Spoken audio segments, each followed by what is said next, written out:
Hello बच्चों, how are you? I am fine. आप बहुत अच्छे हैं, मुझे पूरा यकीन है ना। और मुझे ये भी पूरा यकीन है कि आप मेरे चैनल पे को आप देख रहे होंगे और आप को अच्छी लग रही होंगी वीडियोस, क्योंकि अगर अगर कोई आपको प्रॉब्लम होती तो आप कमेंट के अंदर लिखते, लेकिन आप लोगों ने नहीं लिखा है, इसमें आपको कोई प्रॉब्लम नहीं है।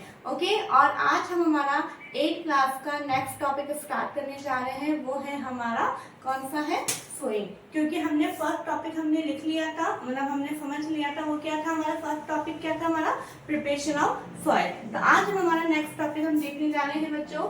क्या है हमारा? सोइंग, यानी बीज को बोने का। मिट्टी हमने तैयार कर ली थी, सॉइल हमने प्रिपेयर कर ली। अब हमारा नेक्स्ट टॉपिक है बीज को बोना। It is second step of agriculture practice. ये क्यों लिखने में? ताकि आपको याद हो, क्योंकि हमें स्टेप जो है सीक्वेंस में हमें याद करने हैं। ठीक है बच्चों, तो ये कौन सा स्टेप है? सेकेंड स्टेप है। Before sowing good quality clean and healthy seed of a good variety are selected. बीजों को बोने से पहले, है ना, बीज को सेलेक्ट करना है। कैसे बीज होने चाहिए? अच्छी क्वालिटी के होने चाहिए, एकदम क्लीन होनी चाहिए और हेल्दी सीड्स होने चाहिए।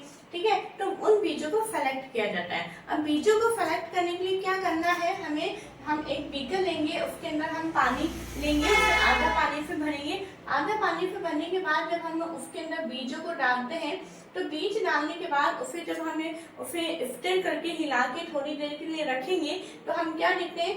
कुछ बीज तो हमें ऊपर फ्लोट करते हुए नजर आएंगे। आप देख रहे हैं मैंने रेड मार्कर से बनाए हैं। और कुछ बीज जो है नीचे बॉटम पे बैठे हुए हमें नजर आएंगे। ओके, तो जो ऊपर जो बीज फ्लोट कर रहे होते हैं वो कौन से बीज होते हैं? अनहेल्दी बीज होते हैं, यानी वो अच्छे नहीं होते हैं, वो उनकी क्वालिटी भी बिल्कुल अच्छी नहीं होती। लेकिन जो बीज नीचे बॉटम पे हमें बैठे हुए नजर आ रहे हैं, वो बीज कैसे हैं? हेल्दी बीज है और वो बिल्कुल अच्छी गुड क्वालिटी के बीज हैं। इस तरीके से एक फार्मर, एक किसान बीजों को इसी मेथड से सेलेक्ट करता है कि कौन से बीज अच्छे हैं, कौन से बीज अच्छे नहीं है। क्यों? क्योंकि अगर हम अच्छे बीज नहीं ले हैं और उनके अगर हम खेती कर देंगे, तो जो हमारी पूरी क्रॉप है, जो पूरी फसल है, वो क्या होगी? वो अच्छी नहीं होगी, है ना। तो सबसे पहले क्योंकि हम एक किसान बहुत मेहनत करता है ना, बीज को बोएगा, फिर उसके अंदर खाद डालेगा, पानी डालेगा, बहुत सारी मेहनत, और उसके बाद उसको अगर रिजल्ट अच्छा नहीं मिलेगा तो कोई मतलब नहीं। इसी तरीके से यहाँ पे मैं कहना चाहूंगी कि इसी तरह से जब आप पढ़ाई करने बैठते हैं तो हमें कॉन्सेप्ट भी जो है अच्छा समझ में आना चाहिए, अच्छे से उसे गेन करना है। नहीं तो आपकी पूरे साल भर की मेहनत जो है वो वेस्ट हो जाएगी। बहुत इन्वेस्टमेंट होता है आपकी पढ़ाई के लिए। बुक्स है, आपका स्टेशनरी मटेरियल है, आपका मंथली फीस है ना, तो वो सारी चीजें हमारा वेस्ट नहीं होना चाहिए। ओके, तो यहाँ पे हम आगे चलते हैं। तो इस तरह से एक फार्मर जो है वो किसान जो है वो बीजों को सेलेक्ट करता है। अब बीज तो सेलेक्ट हो गए, लेकिन अब उसे मिट्टी के अंदर बोने का प्रोसेस क्या है? द टूल्स, है ना। हमने प्रिपरेशन ऑफ सॉइल के अंदर भी 3 टाइप्स के टूल्स देखे थे। कौन कौन से थे? प्लव था, हू था और कल्टीवेटर था। इसी तरह से सोइंग के लिए भी कुछ टूल्स की हेल्प लेनी होगी। वो है हमारा ट्रेडिशनल टूल एंड सेकंड हमारा फीड ड्रिल। क्या है? Traditional tool and feed drill. तो ट्रेडिशनल टूल नाम से पता चल रहा है कि पुराने समय में इस टूल को काम में लिया जाता था। ठीक है, तो this tool is shaped like a funnel. ये जो टूल है वो कैसा होता है? एक फनल शेप का होता है, जैसे कीप अपन बोलते हैं। उसके अंदर यहाँ पे पूरे में बीजों को डाल दिया जाता है और यहाँ से पाइप कनेक्ट होता है और पाइप से पूरा नीचे जमीन के अंदर तक ये होता है और बीज पूरा नीचे अंदर तक जाता है। इस तरह का एक ये टूल होता है और इसके अंदर भी बैलों की मदद से इसको किया जाता है। The seeds are filled into the funnel passed down through pipe. Okay, I hope आपको ये टूल समझ में आ गया होगा। इसके अंदर मेहनत भी बहुत लगती है और टाइम भी बहुत ज्यादा लगता है। अब इसी चीज को देखते हुए टाइम को बचाने के लिए, मेहनत को बचाने के लिए और भी बहुत अच्छे तरीके से वो चले जाए, क्योंकि इसके अंदर क्या होता था? एक माइनस पॉइंट होता था कि डिस्टेंस जो है वो बराबर नहीं होती थी। जैसे कोई बीज यहाँ आ गया, कोई बीज बिल्कुल पास हो गया, कोई बिल्कुल दूर हो गया। तो इस तरह से डिस्टेंस का इसमें प्रॉब्लम रहता था। तो इन्हीं सब चीज़ों को मद्देनजर रखते हुए एक नया मेथड अपनाया गया और आज के समय में एक मेथड को लिया जा रहा है जिसको हम बोलते हैं फील्ड ड्रिल बोलते हैं। क्या बोलते हैं?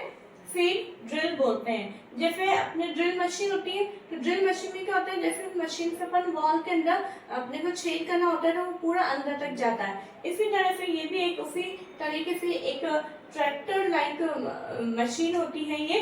जैसे लिखा है मैंने, now the field drill is used for sowing with the help of a tractor. Tractor की हेल्प से ये होता है, ट्रैक्टर के पीछे लगा हुआ होता है जो कि बिल्कुल मिट्टी के अंदर गहराई से वो खोदते हुए और उसके अंदर बीजों को अंदर एंटर करते हुए काम करता है। This tool force the field uniformly eight equal distance and depth. इसके अंदर डिस्टेंस एक बीज से दूसरे बीज के अंदर की जो डिस्टेंस होती है वो बिल्कुल इक्वल होती है और डेप्थ यानी पूरी गहराई के अंदर वो एक निश्चित गहराई के अंदर बीज जाके गिरता है। In this method after sowing seeds get covered by the soil. इस मेथड के अंदर क्या होता है, जो बीज को बोने के बाद में वो वापस मिट्टी से उसको कवर कर दिया जाता है। उसका ये फायदा है, it protect seed from being eaten by birds. इसका ये फायदा है कि जो पक्षियों के द्वारा जो बीज खा ली जाने का डर रहता है वो नहीं होता है। क्यों? क्योंकि उसको काय से कवर कर दिया गया है, मिट्टी से उसको कवर कर दिया गया है। ठीक है, फिर है appropriate distance between the seed is necessary allow plant to get sufficient sunlight, nutrients and water from the soil।